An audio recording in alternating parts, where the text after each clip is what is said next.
আমাদের সকলের প্রিয় অভিভাবক জননেতা জনাব মোহাম্মদ আনোয়ারুল আজিম আনার এমপি মহোদয়, আমাদের মাঝে আজকের অনুষ্ঠানের প্রধান বক্তা, প্রধান আলোচক ইতিমধ্যে মঞ্চে উপস্থিত হয়েছেন বিশিষ্ট ইসলামী চিন্তাবিদ, মুফাসসিরে কোরআন হযরত মাওলানা আবু জার গিফারি।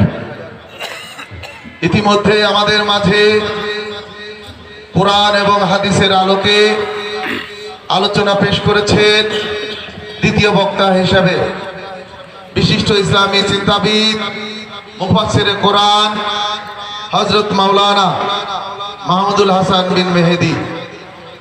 আমাদের মাঝে আলোচনা রেখেছেন স্থানীয় উলামায়ে কেরামগণ। উপস্থিত রয়েছেন